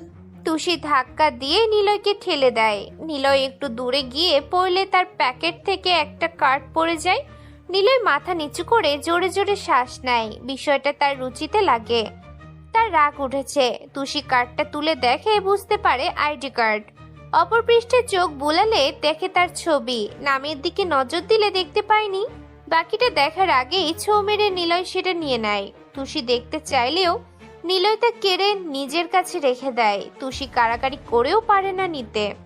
মাফিকে আপনি মেরেছেন তাই না? তুষির কথায় নিলয় অবাক হয়, মুখ ঘুরিয়ে নেয়। তুষি আবার তার দিকে ফিরে। কি হলো বলুন স্যার। ক্লাসের টাইম হয়ে গিয়েছে, ক্লাসে যাও। তারপরে আপনি মাফিকে মেরেছেন তাই না স্যার? বললাম না ক্লাসে যাও। স্যার আগে আমায় বলুন, আপনার নাম আসলেই নিলয় তো না? তাহলে আইডি কার্ডে আপনার ছবির সাথে না? নিলয় আর কিছু না বলে দরজা খুলে সেখান থেকে হন হন করে বের হয়ে যায়। তুষি পেছন থেকে অনেক ডাকে, কিন্তু সাড়া পায় না। ক্লাস শেষে নিলয় আজ আর তুষিকে তার রুমে যেতে বলে না। তুষি তাড়াতাড়ি করে বের হয়, কিন্তু তার আগেই নিলয় নিজের গাড়ি নিয়ে চলে যায়। তুষি বাসায় গিয়েও নিলয়কে কল করে, কিন্তু পায় না। তুষির রাগ হয়, সাথে সন্দেহের পাহাড় জমে। নিলয় নিজের বাসায় সুইমিং পুলের পাশে রাখা ডিভানে বসে আছে, মুখের উপর হাত রাখা। তার মাঝেও চিন্তার ছাপ। চোখগুলি টকবক করে তাকিয়ে আছে, চোখের পাতা পড়ছে না। আর কত এইভাবে? অনেক দিন তো হলো এই লুকোচুরি খেলা। আর কতদিন এই লুকোচুরি খেলা চলবে? এখনো কি সময় হয়নি? এখনো এইভাবে আড়ালে থাকার কোনো মানে আছে? হয়তোবা না। আর না, নিজের ভালোবাসার কাছে আত্মপ্রকাশের সময় চলে এসেছে। প্রেয়সী, সময় যে আগত। ভাবতেই মানুষটার মুখে হাসি ফুটে আসে। এমন সময় তার কল আসে। হ্যালো, ইয়েস বলো। কালকেই কানাডা? ঠিক কতদিন সময় লাগবে? ওকে ফাইন, কনফার্ম করে দাও। আর পাসপোর্টটাও রেডি করে নাও, কাল 12টার ফ্লাইটে। ওকে, রাখছি। কাজের জন্যে তাকে 2 দিনের জন্য কানাডা যেতে হবে। তার অ্যাসিস্ট্যান্ট ফোন করেছিল, তারপর ফিরেই তুষিকে সারপ্রাইজ দিবে। বড় ধামাকা অফার করছে। ওদিকে তুষি রাতেও স্যারকে কল দেয়, কিন্তু ফোন বন্ধ পায়। এবার খুব রাগ হয় তুষির। সে রাতে তুষির ঘুম হয় না। রাগ, চিন্তা, ভাবনা আর সন্দেহ সব মিলেমিশে একাকার হয়ে উঠেছে তার ভিতরে। আইডি কার্ডটা দেখার পর থেকে আরো কেমন যেন লাগছে। ছবি ঠিকই আছে, তবে নামের জায়গায় নি কেন? ওনার নাম তো নিলয়। তবে কি নিলয়ের আগে আরেকটা নাম আছে? তুষি মাথার চুল টেনে বলতে থাকে, ইস, আর পারছি না, এত চিন্তা করতে আর পারছি না। প্রচন্ড ধরেছে মাথাটা। উফ না, কাল ওনার সাথে কথা বলতেই হবে। আমার থেকে পালিয়ে গেলেও ওনাকে আর ছাড়ছি না আমি। ওনার সবকিছু বলতেই হবে। কেন সেদিন রিক আমার কাছে মাফ চাইলো, যাকে এত এত অপমান করেও পিছু ছাড়াতে পারলাম না, সে কিনা দৌড়ে ওনার পায়ে পড়লো মাফ চাইতে। উনি বলার পর আমার কাছে মাফ চাইছে কেন? আর মাফি, যাকে কলেজে স্টুডেন্ট থেকে শুরু করে প্রফেসররা পর্যন্ত ভয় পায়, তার কিনা এই হাল হলো। কেন এমন করলো তাদের? আবার এসে সবার কাছে মাফও চাইলো। বড় কথা, বারবার কেন স্যারের দিকে তাকাচ্ছিল মাফি? তবে কি মাফিকে স্যারই? না না, সব না জানা পর্যন্ত আমি ঠিক থাকতে পারছি না, কিছুতেই না। দরজার ওপার থেকে তার বাবা বলে ওঠে, কিরে তুষিমা, কি বিড়বিড় করছিস? এখনো ঘুমাসনি? নিশ্চয়ই বাবা আমার ঘরের পাশ দিয়ে যাচ্ছিল। হায় হায়, কি বলবো এখন? কিরে তুষিমা? হ্যাঁ বাবা, আসি। তুষি গিয়ে দরজা খুলে দেয়। মা, কি করছিলি এতক্ষণ? কিরে? বাবা, পড়ছিলাম। তা বলছিস, লাইট তো অফ ছিল। আসলে বাবা, মানে আমার ঘুম আসছিল না। চল তোকে ঘুম পাড়িয়ে দিই। না বাবা, লাগবে না, তুমি গিয়ে ঘুমিয়ে পড়ো, আমি ঠিক ঘুমিয়ে যাব। তুষি ঘুমিয়ে পড়ে। পরের দিন তুষি খুব তাড়াতাড়ি করে কলেজে যায়, কিন্তু কলেজের সময় হয়ে যাচ্ছে। নিলয় তো আসছে না। অবশেষে প্রথম ক্লাস অন্য স্যার এসে করিয়ে গেল। তুষি ভেবেছে হয়তো স্যার আর আজ আসবে না। সোজা প্রিন্সিপালের কাছে যায়। May I coming sir? Yes. Sir, Niloy sir আজ আসবে না? না। স্যার, একটা কথা। বলো তুষি। স্যার, আমি কি স্যারের ডিটেলস সম্পর্কে একটু জানতে পারি? তুষি, তুমি আমার মেয়ের মতো। আমার কলেজে খুব ভালো একটা স্টুডেন্ট তুমি। নিজেও খুব ভালো।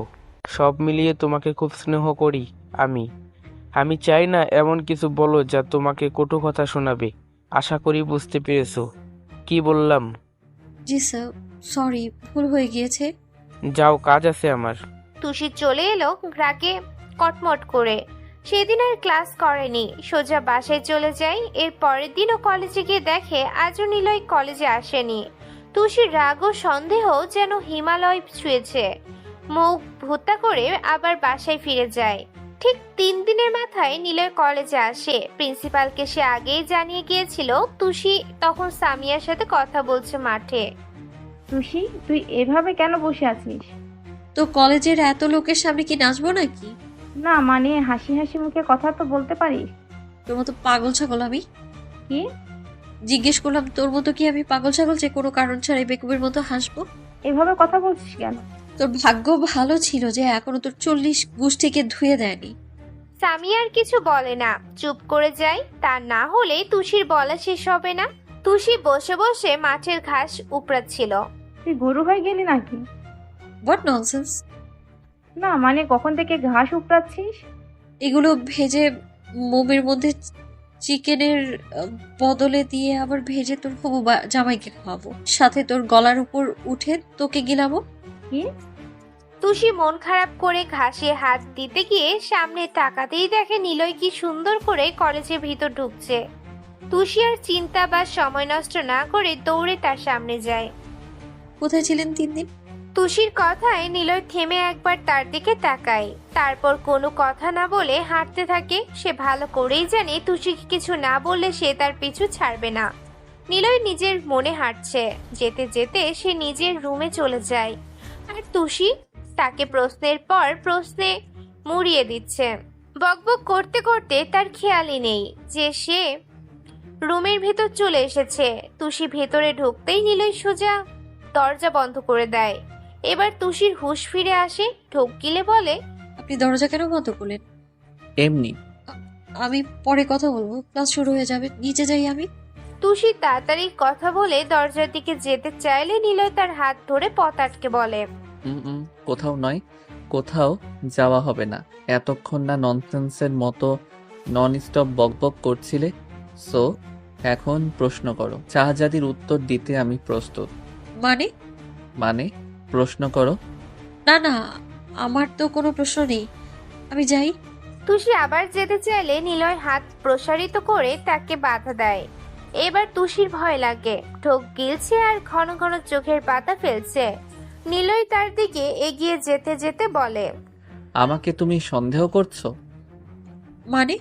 তাহলে প্রশ্নের পর প্রশ্ন ছুটছো কেন? না এমনি। ও সত্যি তুমি আমাকে সন্দেহ করছো না, কিন্তু আমি তোমার চোখে স্পষ্ট সন্দেহ দেখতে পাচ্ছি। কি যা তা বলছেন, যেতে দিন আমায়। এবার নিলয় তুষির কোমর জড়িয়ে টেনে আনে। কি করছেন? ছাড়ুন আমায়, ছাড়ুন বলছি। কেন জানতে চাও না আমার আসল পরিচয়? গুলিবাড়ি আপনার পরিচয়, যান বাঁচানোই এখন ফরজ, ছাড়ুন আমায়। তুষি নিলয়ের বুকের ওপর হাত দিয়ে কিল চড় দিতে থাকে। নিলয় মুচকি হেসে তুষিকে ছেড়ে দেয়। তুষি হুড়মুড়িয়ে একটু দূরে গিয়ে পড়ে। নিলয় তার হাসিটা ভেতরে রেখে বলে, okay then don't talk about this anymore. নিজে বাঁচলে বাপের নাম আর কখনোই বলবো না। তুষি আর দেরি না করে নিলয়ের পাশ কাটিয়ে দৌড়ে দরজা খুলে বেরিয়ে যায়। নিলয় মুচকি হেসে বলে, প্রেয়সী, you will remember it again and again. Tushi যেতে যেতে ভাবতে থাকে, মানুষটার মধ্যে সত্যি কিছু একটা আছে, নাহলে কি আর এমন করে? কেনই বা বললো পরিচয় জানার কথা? তবে কি সত্যি উনি তার পরিচয় গোপন করেছেন? না হলে এমন বলবে কেন? নিশ্চয়ই কোনো গন্ডগোল আছে, বিষয়টা ছেড়ে দিলে চলবে না। না, রাতের ঘুম হারাম করার চেয়ে বিষয়টা ঘেঁটে দেখাই ভালো। নিলয় দ্বিতীয় ক্লাসে গিয়ে দেখে তুষি নেই। এদিক সেদিক তাকিয়েও তাকে পাওয়া গেল না। সে সামিয়ার কাছে যায়। সামিয়া, জি স্যার। তুষি কোথায়? স্যার আপনার সঙ্গে সে যে গেল তারপর তো আর এলো না। হোয়াট? স্যার এরপর থেকে তাকে আর দেখা যায়নি। নিলয় ভেবে নেয় হয়তো ভয়ে পালিয়ে গেছে। ওকে বসো। ক্লাস শেষে নিলয় বেরিয়ে গেল। তুষিকে সারা কলেজ খুঁজেও পাওয়া গেল না। নিলয় গটগট করে কলেজ থেকে বেরিয়ে এলো। গাড়ি স্টার্ট দিয়ে সে চলে যায়। একটা বিশাল বড় বিল্ডিং এর সামনে গাড়ি থামায়। তারপর নিলয় বের হয়ে ভেতরে চলে যায়। তুষি গাড়ির পেছনের দরজা একটু খুলে উকি দিল। তার চারপাশে চোখ বুলিয়ে নিল। দেখে মনে হচ্ছে অফিস টফিস জাতীয় জায়গা। আসলে সে পেছনের মাল রাখার জায়গায় লুকিয়েছিল। সেখান থেকে একটু বেরিয়ে নিজেই বলতে থাকে, ভাগ্যিস বুদ্ধিটা মাথায় এসেছিল। আর আয়ানটাকেও কিভাবে ধন্যবাদ দিই আমি। ও না থাকলে তো এখনো পর্যন্ত এইখান পর্যন্ত আসতেও পারতাম না। এতক্ষণ ওই গুহার মতো জায়গায় বসে থাকলে দম আটকে মরেই যেতাম। ওকে বলেছিলাম বলেই তো ডেভিল রাক্ষস বের হওয়ার সঙ্গে সঙ্গে ও আমায় মেসেজ করে জানিয়েছে। আর আমি টুক করে ওখানে বসে গেলাম। ডাইনোসরটা টেরও পায়নি। নিহাত আয়ান আমাকে পছন্দ করে, না হলে তো বলেই দিত। ইস, ছেলেটা কি কিউট। তুষি মিষ্টি একটা হাসি দেয়, আবার বলে, এটা তো অফিস, কিন্তু লোকটা এইখানে কেন এলো? তুষি আশেপাশে তাকায়, তারপর উপরে তাকিয়ে নাম দেখে ধাক্কা খায়। বড় বড় ডিজাইন করা অক্ষরে লেখা আছে রাজ কোম্পানি। এখানে এই লোকটা কি করছে? ভেবে তুষির মন আরো জট পাকিয়ে যায়, সন্দেহের মাত্রাও বেড়ে যায়। তুষি ভিতরে যাবে কি না ভাবতে ভাবতেই দেখে নিলয় আসছে প্যান্টের পকেটে হাত দিয়ে। 2-3 জন লোক তাকে দাঁড়িয়ে সম্মান জানালো। তুষি কিছুই বুঝে উঠতে পারল না, সময় নষ্ট না করে দৌড়ে আবার পেছনে গিয়ে বসে পড়ল। নিলয় অনেক স্পিডে গাড়ি চালাচ্ছে, মাঝে মাঝে খুব জোরে জোরে ব্রেক নিচ্ছে। আর তুষি ওখান থেকে ঝাঁকুনি খেতে খেতে বলছে, আরে হাতে শক্তি কেন দিচ্ছে গাড়ির উপর? এতটা রাক্ষস মানুষ হয় নাকি? গাড়ি নাকি চালাতে জানে না, আল্লাহই জানেন। আমার কোমর হাড় সব ভেঙে সলা হয়ে যাচ্ছে রে। আরে ঘন্টার গাড়িটা থামাচ্ছে না কেন? নিজের জান নিয়ে পালাতে পারলেই বাঁচি, আল্লাহ দয়া করো। আরে ঘন্টা রে। তুষি ঝাঁকি খাচ্ছে আর নিলয়কে বকছে। বেশ কিছু সময় পর গাড়ি থামলো। তুষি একটু হাঁপ ছেড়ে বাঁচল, ইচ্ছে করছে এখনই এখান থেকে বেরিয়ে যেতে, কিন্তু রাক্ষসের মুখের সামনে যদি পড়ে তবে তো একদমই গিলে খাবে। তার চেয়ে ভালো একটু বসে থাকা যাক। এই ভেবে তুষি মুখে হাত দিয়ে চুপ করে বসে রইল। নিলয় গাড়ি থেকে নেমে দারোয়ান সাইদুলকে বলে, সাইদুল, তুই যা তো। কোথায় যাব স্যার? তুই এক কাজ কর, রেস্টুরেন্টে যা। কি কি লাগবে আমি তোকে ফোনে বলে দিব। ঠিক আছে স্যার। সাইদুল চলে যায়, নিলয় ভিতরে যায়। আসার সময় আমিনা আন্টিকেও চলে যেতে বলে।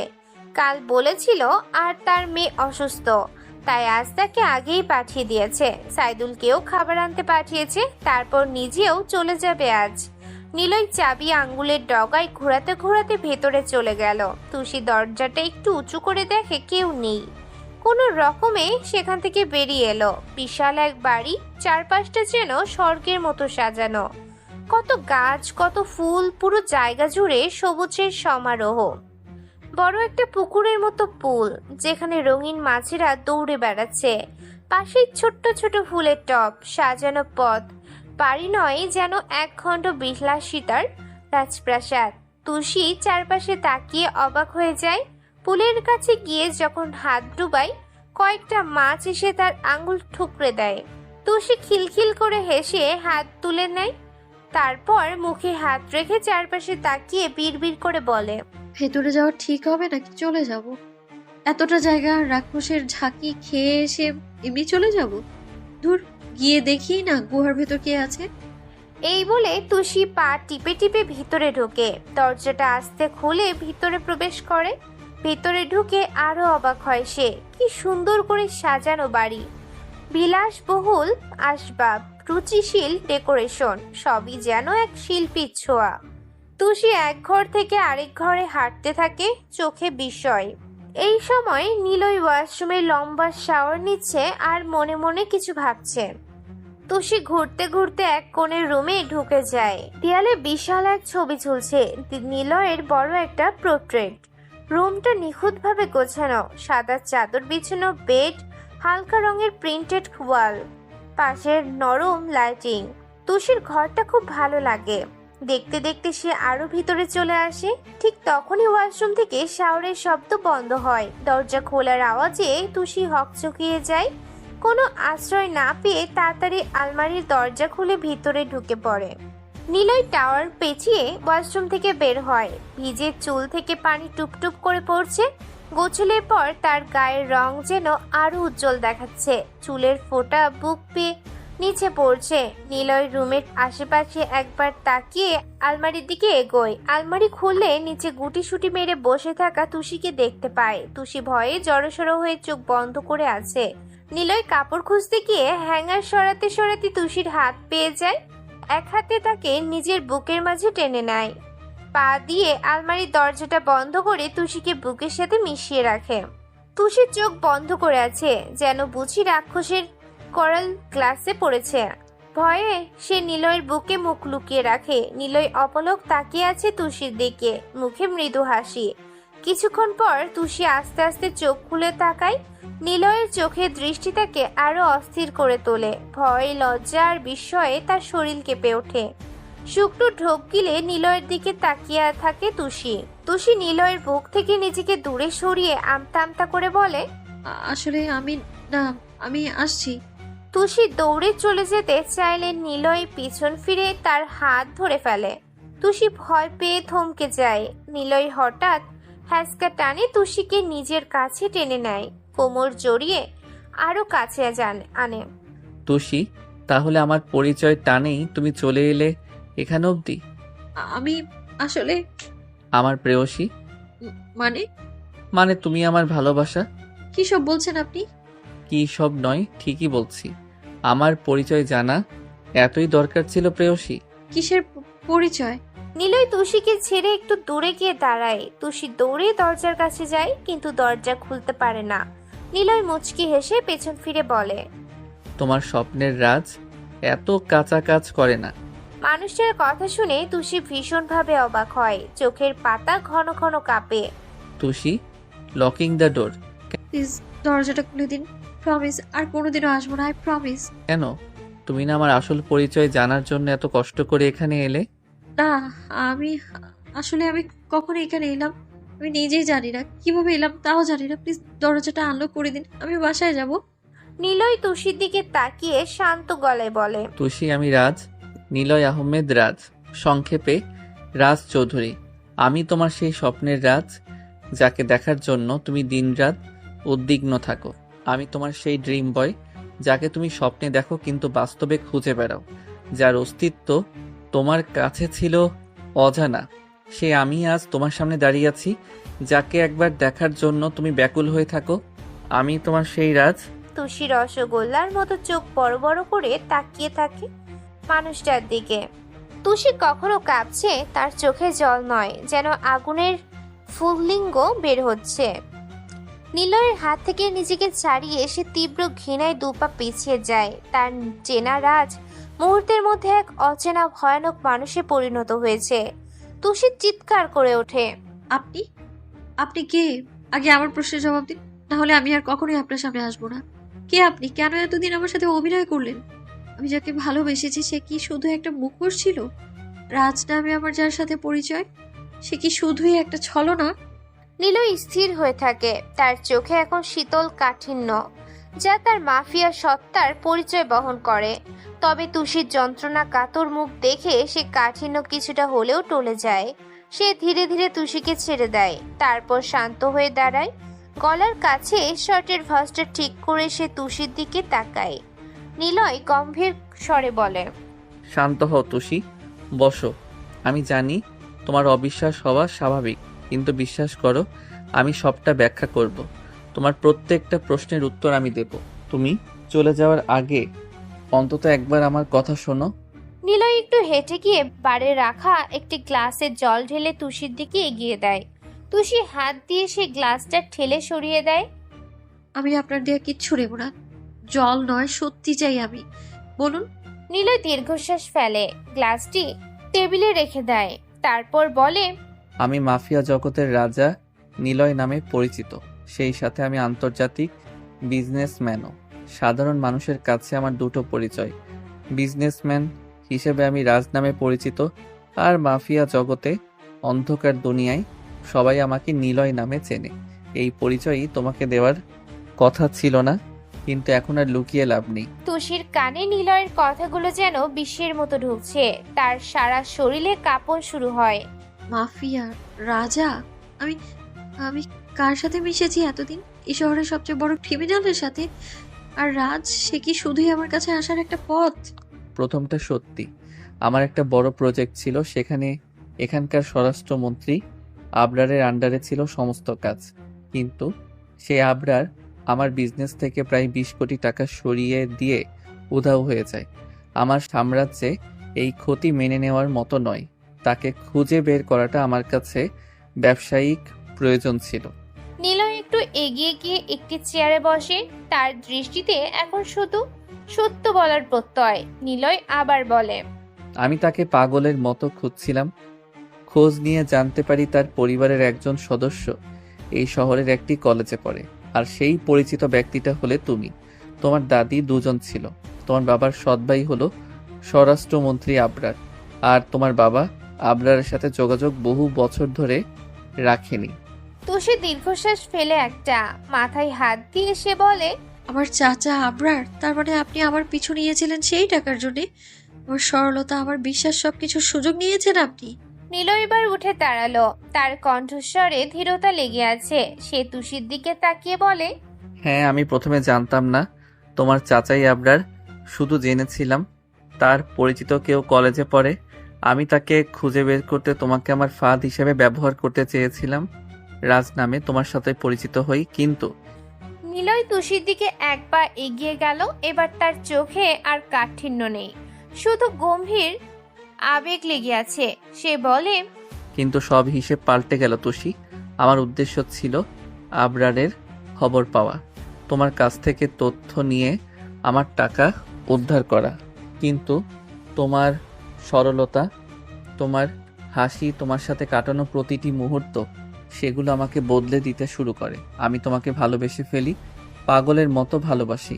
এই অন্ধকার জগতের রাজা, যার হৃদয় পাথরের মতো শক্ত, সে তোমার জন্য কাচের মতো ভঙ্গুর হয়ে গেল।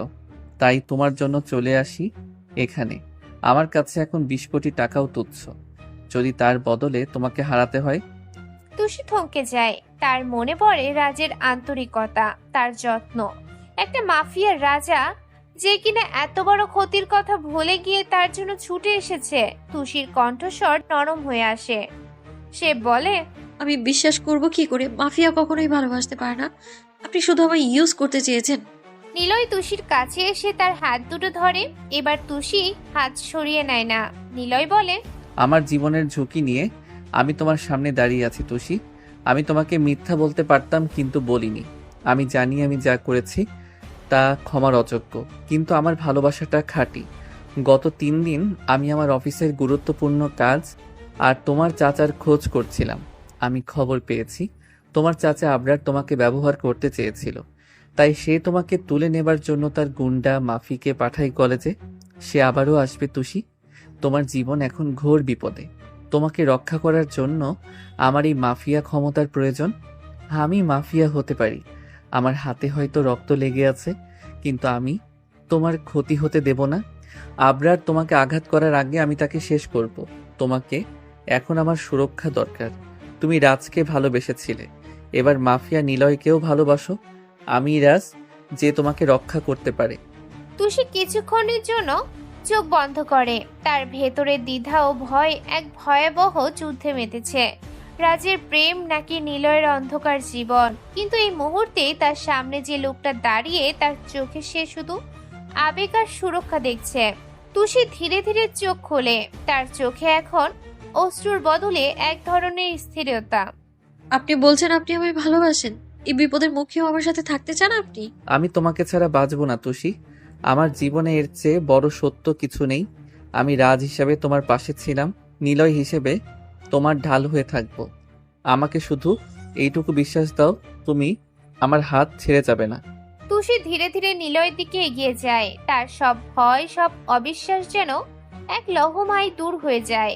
তার মনে হলো যে মানুষটা তার জীবনের এত বড় সত্য এভাবে তার সামনে তুলে ধরেছে, সে তাকে ঠকাতে পারে না। নিলয়ের বুকে মাথা রেখে সে কেঁদে উঠল। আমি আমি আপনাকে বিশ্বাস করলাম নিলয়। আমার খুব ভয় করছে, কিন্তু আপনি ছাড়া আমি আর কাউকে বিশ্বাস করতে পারছি না। আপনি আমার রাজ, আপনি আমার নিলয়। আমার ছেড়ে যাবে না তো? নিলয় তুষিকে শক্ত করে জড়িয়ে ধরে। তার চুলে বিলি কেটে দেয়। তার কণ্ঠস্বর আবেগে কেঁপে ওঠে। কখনোই না আমার রানী, আমি তোমাকে কখনো ছেড়ে যাব না। এই জীবনটা তোমার জন্য, আর এই ক্ষমতাও তোমার সুরক্ষার জন্য। আমরা একসঙ্গে এই লড়াই লড়ব। আবরারকে আমি খুঁজে বের করব, আর তুমি আমার সাথে থাকবে। নিলয় তুষিকে আলতো করে ধরে তার মুখের দিকে তাকালো।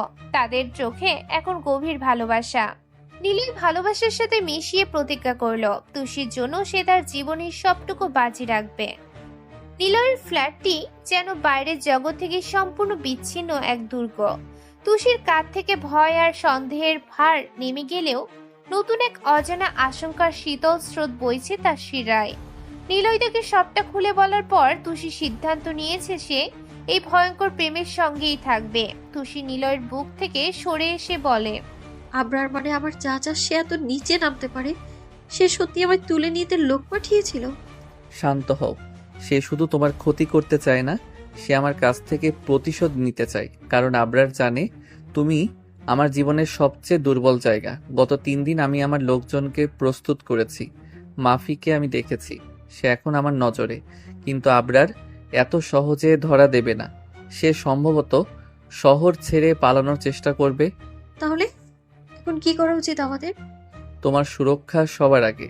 আমি চাই তুমি আমার সবচেয়ে সুরক্ষিত আস্তানায় চলে যাও। কিন্তু আবরার যদি জানতে পারে যে তুমি আমার কাছে সুরক্ষিত, তবে সে তার পরিকল্পনা পাল্টে দেবে। আমাদের তাকে বোকা বানাতে হবে। ঠিক পরের দিন নিলয় তার নিরাপত্তা কর্মীর সংখ্যা দ্বিগুণ করে দেয়। কিন্তু মাফিয়া কি নিলয়ের পরিকল্পনাকেও ছাপিয়ে যায়? স্বরাষ্ট্রমন্ত্রী আবরারের প্রতিশোধের স্পৃহা। আবরার গোপনে শহরে ফেরে এবং নিলয়ের দুর্বলতার সুযোগ নেয়। গভীর রাতে তুষি নিলয়ের অ্যাপার্টমেন্টের সুরক্ষিত কক্ষে ঘুমাচ্ছিল। হঠাৎ তীব্র শব্দে তার ঘুম ভেঙে গেল। দরজায় ধাক্কা মারার আওয়াজ। একজন নিরাপত্তা কর্মী হাঁপাতে হাঁপাতে দরজার ওপার থেকে চিৎকার করে উঠল, স্যার আবরার, সে অন্য পথ দিয়ে আমাদের সুরক্ষিত বেষ্টনী ভেঙে দিয়েছে। তারা সরাসরি আসছে। নিলয় আগে এমন কিছুর জন্য প্রস্তুত ছিল। সে মুহূর্তে বন্দুক হাতে তুলে নিল, কিন্তু তুষিকে লুকানোর সময় পেল না। আবরারের লোকজনের মধ্যে ছিল মাফিও। তারা সংখ্যায় বেশি আর তাদের হাতে ভারী অস্ত্র। নিলয় তুষিকে আড়াল করে বলে, তুমি লুকানোর চেষ্টা করো তুষি, এক্ষুনি। কিন্তু দেরি হয়ে গিয়েছিল। দরজায় গ্রেনেড বিস্ফোরণের মতো আঘাত হানলো আবরারের লোক। মাফি বিশালাকার শরীর নিয়ে দরজা ভেঙে ভেতরে ঢুকে। পেছনে আবরার, তার চোখে উন্মাদ প্রতিহিংসা। আবরার হাসতে হাসতে বলে, নিলয়, মাফিয়া কিং, আমি জানতাম এ মেয়ে তোমার দুর্বলতা। কোথায় লুকাবে একে? ওকে মারলে তুমিও শেষ। নিলয় বিদ্যুৎ গতিতে গুলি চালালো। মাফি পাশে সরে গেলেও তার একজন লোক আহত হয়। আবরার সুযোগ বুঝে বন্দুক নিলয়ের দিকে তাক করে। নড়বি না, যদি নড়িস তোর রানীকে শেষ করে দেব। ঠিক সেই মুহূর্তে আবরারের জন্য একজন লোক তুষিকে ধরে ফেলে। তুষি প্রাণপণে চিৎকার করে উঠল। নিলয়? নিলয়ের হাত কেঁপে ওঠে। সে মাফিয়া কিং হতে পারে, কিন্তু প্রিয়তমার জীবন ঝুঁকির মুখে দেখে তার পেশাদারি শীতলতা উধাও। সে বন্দুক নামিয়ে আনে। আবরার, তুমি কি চাও? টাকা? সব নিয়ে নাও। না নিলয়, এখন টাকা নয়, প্রতিশোধ চাই। তোমার অহংকার ভাঙতে চাই। এই মেয়েটাকে আমি তোমার চোখের সামনে তুলে নিয়ে যাব। তুমি কিছুই করতে পারবে না। আবরার তুষিকে জোর করে টেনে নিয়ে যায়। তুষির চোখে জল, কিন্তু তার দৃষ্টি নিলয়ের দিকে। সেই দৃষ্টিতে ছিল নীরব অনুরোধ, আমাকে বাঁচাও। নিলয় আকাশ কাঁপানো চিৎকার করে বলে, আবরার, খবরদার, এর ফল ভালো হবে না।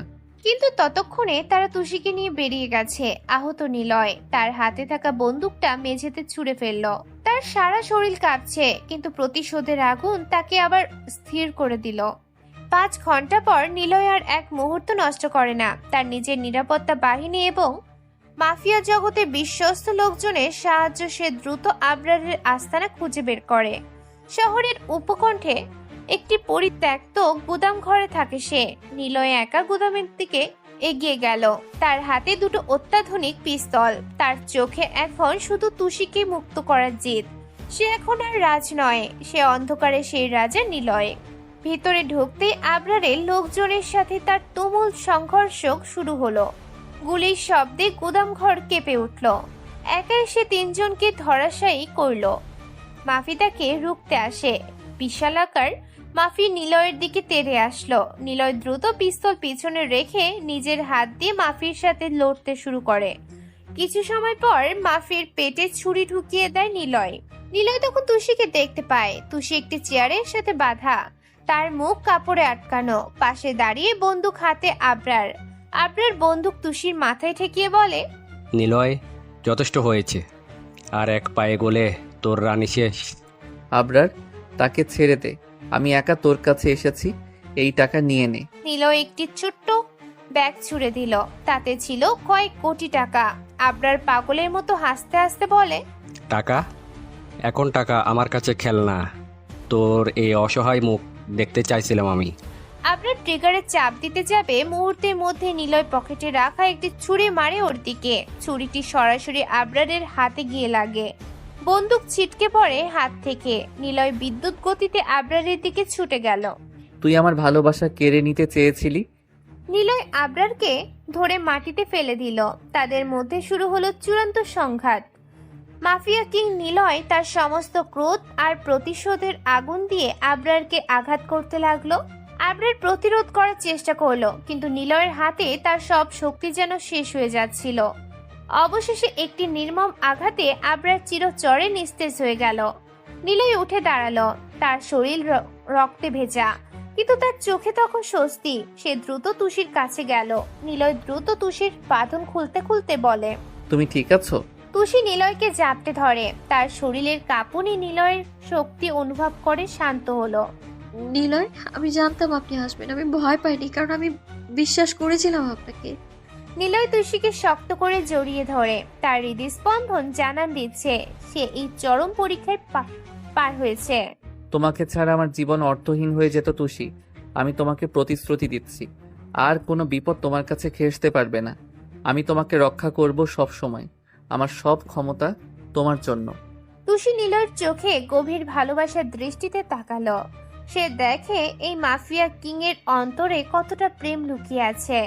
তুষি নিলয়ের রক্তে ভেজে গালে হাত বুলিয়ে বলে, আমি এই জীবন চেয়েছিলাম না নিলয়, কিন্তু আপনার ভালোবাসা, এটাই আমার এখনকার সত্য। আমি ভালোবাসি আপনাকে, এই মাফিয়াকে, এই রাজকে, সবটাকেই। তুমি আমার জীবনের আলো তুষি। আমার অন্ধকার জীবন তোমার জন্য অপেক্ষা করছে।